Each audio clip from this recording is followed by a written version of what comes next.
안녕하세요. 이국섭의 작은 도서관입니다. 오늘은 존 볼튼 회고록에 대한 일부분을 경영학 공부 중에서 하나인 전략적 관점에서 생각해 본 이야기를 해보고자 합니다.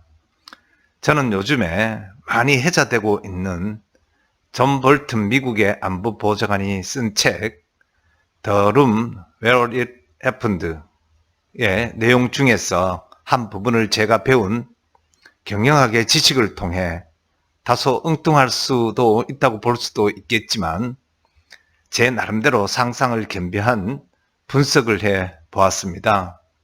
일부분이라고 한 내용은 트럼프와 김정은이 서로를 협상의 파트너로서 어떤 생각을 갖고 임하였기에 싱가포르의 1차 회담과 또 베트남 하노이의 2차 회담에서의 결론이 결국에는 아무런 결과를 도출하지 못한 그런 상태에서 끝났습니다.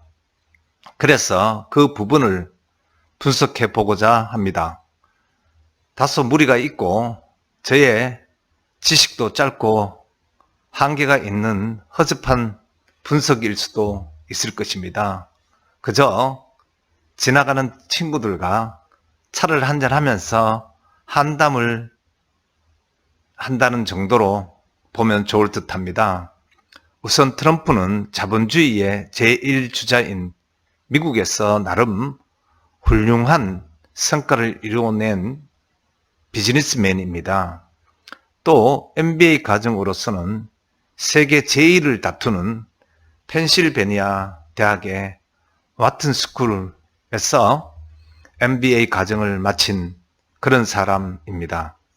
또한 부동산 재벌로서의 거래 기술이라는 책도 저술할 정도로 협상에 있어서는 나름 일가견이 있는 사람입니다. 더불어서 미국 대선도 전략적인 방법으로 백인 골수 지지층을 끌어들여 전체 득표수에서는 힐러리 클린턴에게 졌지만 선거인단을 모두 가져가는 미국 특이한 선거 방법으로 인하여 선거인단 수의 많은 지역에서의 우세를 발판으로 전체 선거인단에서 우세를 거두어 결국에는 미국 대통령이 된 그런 사람입니다. 게다가 미국이라는 나라의 지위는 세계 어느 곳을 가더라도 최고의 대접을 받는 그런 자리인지라 트럼프는 사실 기고만장한 본인의 성격과 더불어서 엄청난 스포트라이트를 받았습니다. 성격적으로도 TV 쇼 프로그램의 호스트로서의 인기도 얻어본 그런 경험이 있기에 더욱 더 스포트라이트를 즐겼을 것으로 보입니다. 따라서 김정은과의 협상에 있어서 자만심이 그득하였다고 보여집니다. 이는 자연스럽게 상대에 대한 분석이나 또 협상의 목적 그 자체에 대하여 어떤 정의를 구축한 후 그 정의에 따라 다양한 시나리오를 수립하여 대응하려는 그런 자세는 애초에 가질 필요도 못 느끼고 또 실제로도 갖지를 못한 것으로 보여집니다. 존 볼튼이 언급한 언론이나 세계 각국의 눈에 어떤 모습으로 비춰지는가를 엄청나게 신경 썼다는 부분에서 그 맥이 통하는 부분이라고 저는 여겨집니다.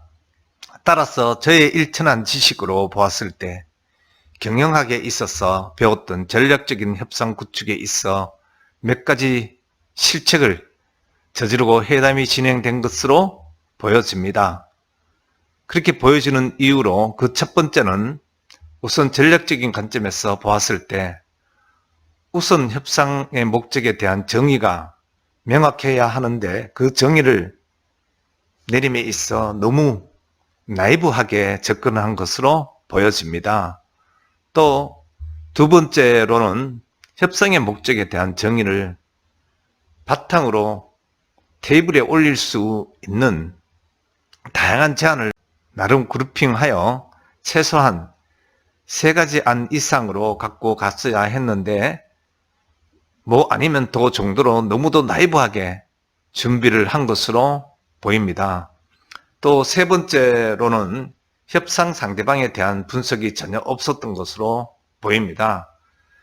자기 자신의 비즈니스맨으로서의 과거의 경험을 통한 임기응변과 또 세계 제1의 강국의 지도자로서 전 세계 어디서나 다소 억지가 있어도 먹혔던 과거의 경험을 너무 믿고 또 상대는 약 70년에서 80년 동안을 고립된 세계의 한 나라로 체제의 안정성도 또 경제적인 안정성도 없고 오로지 김씨 일가의 독재 정치로 중국 혹은 러시아 정도와의 교류를 통한 경험을 갖고 있는 아주 작은 나라의 지도자인 정도로 가소평가를 하고 또 김정은이라는 존재 자체를 가소평가한 것으로 보여집니다.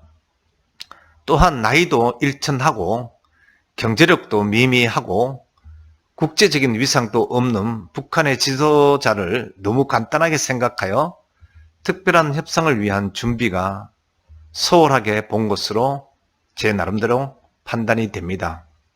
그 외에도 북한이라는 나라는 미국이 마음만을 먹는다면 설사 핵이 있다 손치더라도 언제라도 없애버릴 수 있다고 자만하고 또 그렇게 믿고 오만함을 갖고서 싱가포르에 1차 회담을 진행하였고 또 1차 회담 이후에 또 세계 각국의 반응 정도만을 체크하는 정도로만 분석을 하고 협상의 완성을 위한 추가 분석을 전혀 없는 그런 상태로 또 2차 베트남 하노이 회담을 가면서 미국이라는 나라가 갖고 있는 북한의 핵시설에 대한 보고서를 통한 간단한 분석 정도만으로만 쉽게 생각하고 이 생각을 갖고 북한의 김정은에게 별다른 옵션도 없이 영변 핵시설 플러스 추가 부분에 대한 철거 등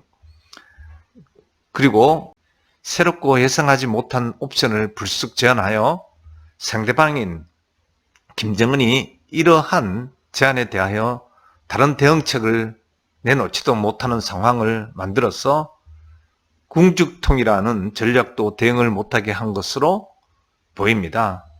또 한편 김정은 또한 자기의 경우에도 너무 정치적인 관점에서 미국 대통령이 갖는 그런 위상만을 어떻게든 협상의 테이블로 끌어내려는 전략으로만 접근을 한 것으로 보입니다. 즉 정리를 해보자면 김정은의 북한은 우선 자본주의적인 협상 테이블을 전혀 경험하지 못하고 중국 혹은 러시아와의 협상의 경험만으로 정치적인 협상만을 기본 전제로 테이블에 앉은 것은 아닌가 싶습니다. 또 두 번째로는 한국과의 협상에서 땡깡이 언제라도 통했던 협상의 경험만을 갖고 미국에게도 약간의 땡깡이 있으면 해결이 되리라는 막연한 믿음을 갖고 접근한 것이 아닌가 싶습니다. 그래서 핵폐기 부분을 영변 정도의 폐기로 테이블에 올릴 생각으로 다른 대안이 없이 접근은 한 것은 아닌가 생각되어집니다. 또한 상대가 특이하게도 정치적인 경험이 과거의 다른 대통령과는 다른 사고체계를 가지고 있는 그런 뼛속까지도 비즈니스맨임을 간과한 것은 아닌가 싶습니다. 그 이외에도 다른 이유들도 많이 있을 것 같습니다. 그러나 이 같은 두 지도자 간의 엉뚱한 협상의 정의와 또 협상에 따른 상대방의 분석도 다소 나이브한 점 그리고 다양한 협상의 시나리오별 대응책을 구사할 준비를 하지 못하였기에 협상은 당연히 결렬이 되고 빈손으로 마무리가 될 수밖에 없는 형국을 만든 것은 아닌가 싶습니다.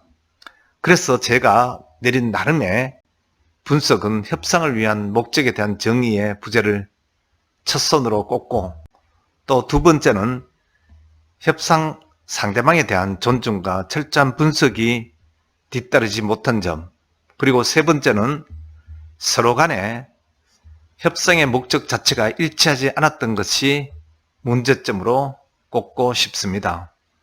그저 하도 많이 매스컴에 해제되기에 친구들에게 지나가는 소리 정도로 할 이야기를 여러분에게 전하는 자리를 가져보았습니다. 다소 엉뚱한 이야기라고 볼 수도 있겠습니다만 흉보지 않았으면 좋겠습니다. 다음 영상에서 또 찾아뵙겠습니다. 고맙습니다.